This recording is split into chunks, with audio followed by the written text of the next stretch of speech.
নমস্কাৰ মই ঋতুৰাজ টাইম 8 দৰ্শকসকলৰ বাবে এই মুহূৰ্তত লৈ আহিছো এটা ডাঙৰ খবৰ অসমীয়া জনসাধাৰণৰ ওপৰত হোৱা অত্যাচাৰ অন্যায় আমি সহ্য কৰি নাথাকো আৰু গোৱালপাৰাৰ পৰা উচ্ছেদ কৰা যিসকল লোক সেই সকল লোকৰ নথিপত্ৰ বিচাৰি চাওক চৰকাৰে তেওঁলোক অসমৰে নাগৰিক আৰু তেওঁলোকক পুনৰ সংস্থাপন নিদিয়া পৰ্যন্ত আমি ক্ষান্ত নাথাকো বুলি মন্তব্য প্ৰকাশ কৰিলে কংগ্ৰেছী বিধায়ক ৰেকিবউদ্দিন আহমেদে এটা ডাঙৰ মন্তব্য ডাঙৰ খবৰ টাইম 8 দৰ্শকসকলৰ বাবে লৈ আহিছো দুখীয়া জনসাধাৰণক কৰা অন্যায় অত্যাচাৰত আমি চকু মুদি বহি নাথাকো বুলি মন্তব্য কংগ্ৰেছী বিধায়কগৰাকীৰ গোৱালপাৰাৰ হাছিলা বিলৰ উচ্ছেদক লৈ হৰব হৈ পৰিছে কংগ্ৰেছ মঙলবাৰে উচ্ছেদস্থলীত কংগ্ৰেছী বিধায়কে কৰিলে তীব্ৰ প্ৰতিবাদ বেৰিকেড ভাঙি এক প্ৰকাৰ উচ্ছেদস্থলীলৈ যাবলৈ উদ্যত হোৱা কংগ্ৰেছী বিধায়কক বাধা আৰক্ষীৰ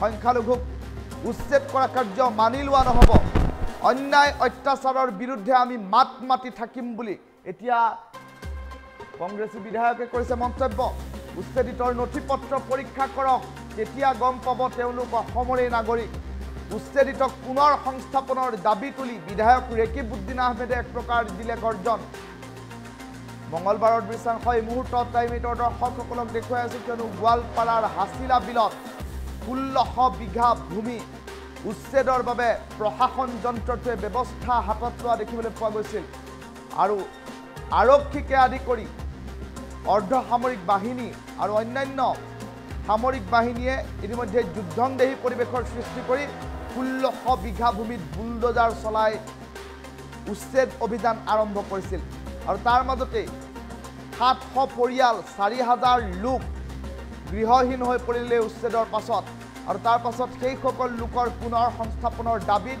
এতিয়া কংগ্ৰেছৰ বিধায়কৰ এটা সজাতি দল উপস্থিত হৈ প্ৰতিবাদমুখৰ পৰিস্থিতিৰ সৃষ্টি কৰা পৰিলক্ষিত হ'ল আৰু তাৰ মাজতে বিধায়ক ৰেকিবউদ্দিন আহমেদে মন্তব্য প্ৰকাশ কৰিলে যে দুখীয়া জনসাধাৰণক কৰা অন্যায় অত্যাচাৰ আমি চাই থাকিব নোৱাৰো গোৱালপাৰাৰ উচ্ছেদিতক কোনো অন্য প্ৰান্তত পুনৰ সংস্থাপন দিব লাগিব পুনৰ মাটি দিব লাগিব ৰাজ্য চৰকাৰে আৰু ৰাজ্য চৰকাৰৰ এই অমানৱীয় কাৰ্যকলাপৰ বিৰুদ্ধে আমি সদায় মাত মাতি যাম বুলি উল্লেখ কৰা পৰিলক্ষিত হ'ল আৰু এই প্ৰতিবাদৰ সন্মুখত আৰক্ষীয়ে ৰখা বেৰিকেড সন্দৰ্ভতো কৰিলে মন্তব্য যিদৰে বেৰিকেড দি ৰখা হৈছে যেন অপৰাধীকহে ৰখা হৈছে তেনেধৰণৰ কেতবোৰ কথাও এতিয়া ৰেকিবউদ্দিন আহমেদে মন্তব্যত প্ৰকাশ কৰা পৰিলক্ষিত হৈছে মঙলবাৰে কেনেধৰণৰ পৰিৱেশৰ সূচনা হৈছিল টাইম 8 দৰ্শকসকলক এই মুহূৰ্তত সেই দৃশ্যাংশ দেখুৱাই আছো য'ত কংগ্ৰেছী বিধায়কৰ এটা বৃহৎ দল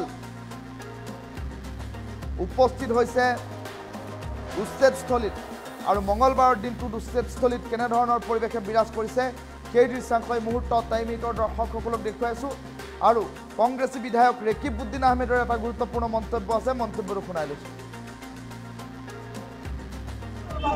অসম প্ৰদেশ কংগ্ৰেছ কমিটিৰ সভাপতি গৌৰৱ গগৈ ডাঙৰীয়াৰ নিৰ্দেশ মৰ্মে আজি দুৰ্গতজনৰ ওচৰত আমি থিয় হৈছো আৰু ইয়াত এটা শাসন ব্যৱস্থা চলোৱা হৈছে মানুহক ইলেকশ্যন কৰা হৈছে 700 ফেমিলি বেছি প্ৰায় 4000 ওপৰৰ মানুহক শাসন চলোৱা হৈছে তেওঁলোক খাদ্য বিতৰণ কৰিবলৈ দিয়া হোৱা নাই তেওঁলোক চাবলৈ যাবলৈ দিয়া হোৱা নাই এনেকুৱা বাংকাৰ লগোৱা হৈছে যে দুষ্কৃতিকাৰীহে ভিতৰত আছে এইটো এটা আৰু ইলেকশ্যন কৰিলে কিন্তু মানুহখিনি ক'ত থাকিব এই গৰীব জনসাধাৰণ ভাৰত স্বাধীনৰ আগৰ পৰা থকা মানুহ ইয়াত অন্তৰ্ভুক্ত আছে এইটো এটা অমানৱীয় পৰিচয় শাসনৰ নমুনা ইয়াৰ বিৰুদ্ধে ভাৰতীয় জাতীয় কংগ্ৰেছ লেজিসলেচাৰ পাৰ্টিয়ে অনাগত সময়ত সদায় মাত মাতি যাব আৰু এইটো যিটো আপোনালোকৰ সন্মুখত দেখা গৈছে ইলেকশ্যন হৈছে এই মানুহবিলাক বছৰ ধৰি আছে এই মানুহবিলাক কেনেকৈ জীয়াই থাকিব গৰীব জনসাধাৰণৰ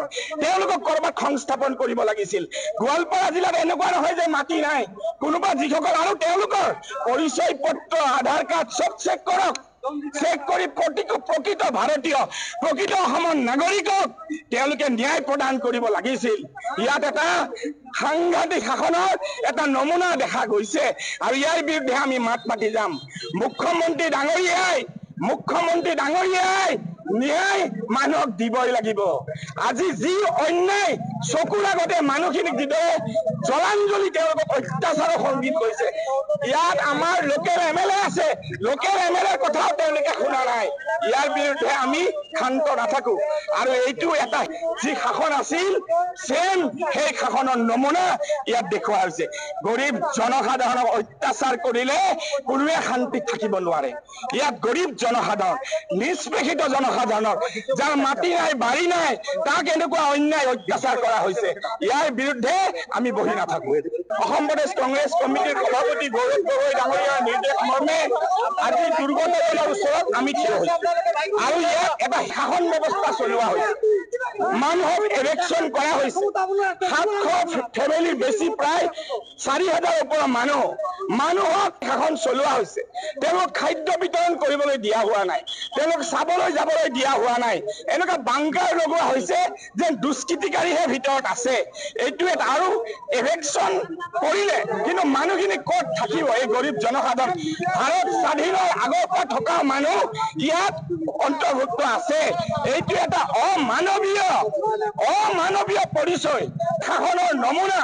ইয়াৰ বিৰুদ্ধে ভাৰতীয় জাতীয় কংগ্ৰেছ লেজিসলেচাৰ পাৰ্টিয়ে অনাগত সময়ত সদায় মাত মাতি যাব। আৰু এইটো যিটো আপোনালোকৰ সন্মুখত দেখা গৈছে ইলেকশ্যন হৈছে, এই মানুহবিলাক বছৰ ধৰি আছে। এই মানুহবিলাক কেনেকৈ জীয়াই থাকিব? গৰীব জনসাধাৰণৰ তেওঁলোকক কৰবাত সংস্থাপন কৰিব লাগিছিল। গোৱালপাৰা জিলাত এনেকুৱা নহয় যে মাটি নাই, কোনোবা যিসকল আৰু তেওঁলোকৰ পৰিচয় পত্ৰ আধাৰ কাৰ্ড চব চেক কৰক।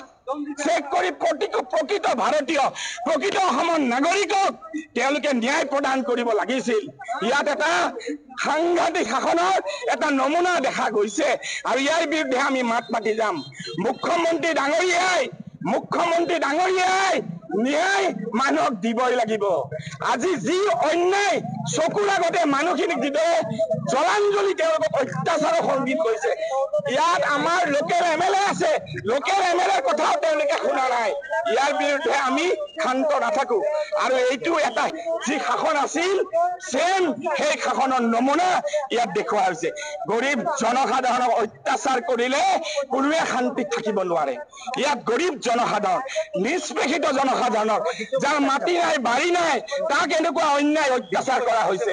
ইয়াৰ বিৰুদ্ধে আমি বহি নাথাকো।